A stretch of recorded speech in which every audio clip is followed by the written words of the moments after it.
Өлкөдө курулуш тармагы өнүгүп, катар-катар заманбап имараттар салынууда. Ошол эле маалда бул жаатта башаламандык орун алып, мыйзамсыз курулган турак жайлар арбыда. Мындан улам эл өкүлдөрү тарабынан мыйзам долбоору иштелип чыкты. Кыргыз Республикасынын шаар куруу жана архитектура чөйрөсүндөгү мыйзамдарында туруктуу жана заманбап шаар чөйрөсүнө өнүктүрүүгө тоскоолдук жараткан бир катар аныкталган көйгөйлөр бар.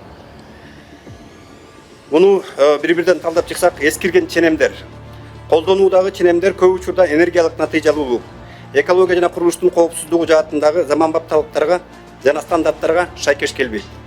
Баш каладагы иретсиз курулуштардын башкы себеби шаардын башкы планынын бекитилбегендигинен болууда. Үйдө жакта Южный магистралдын үйдү карап көрсөңүздөр, ушул жаңыча курула турган шаарчыбыз сопсонун азыр кетип атат. Бирок кээ бир азыр берилген жаңы жер тиркелерде мындай өтө кооз эмес, чын айтканда, кээ бир имараттар куруп атат. Жөн эле панелдерди мындай коробкаларды салып атат.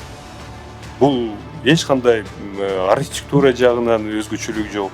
Эч нерсе жок. Ушул градостроительство кандай силер өткөрүп атасыңар?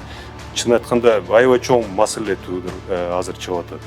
Сапат маселесине өзгөчө көңүл бурууну сунуштаган депутат Алтынбек Кылычбаев курулуштун сметалык баасын бекитүүдөгү коррупциялык көрүнүштөрдү жоюуга чакырды. Сантехнический бир материалдарды алсаң, краскаларды алсаң, аерде аты жөнүн жазбай эле производитель жөн эле краска, там водоэмульсионная краска, же болсо смеситель, мондай смеситель деп эле жазып коюшат да. Примечаниясы жок, жана ошол нерсе өтүп кете берет.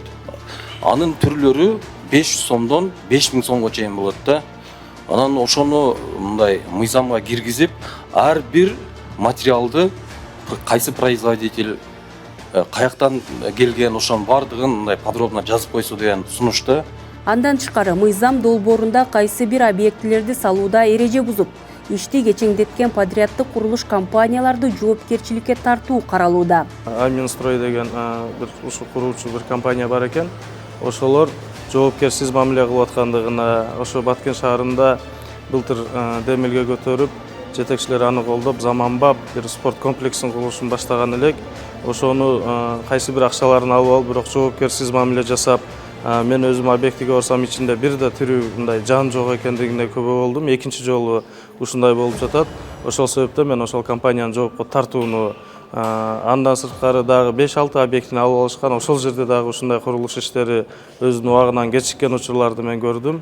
Ошол себептен парламенттен ушуну жоопко тартууну мен көтөрдүм. Жыйынтыгында комитет мүчөлөрү аталган мыйзам долбоорун биринчи окууда колдоп беришти.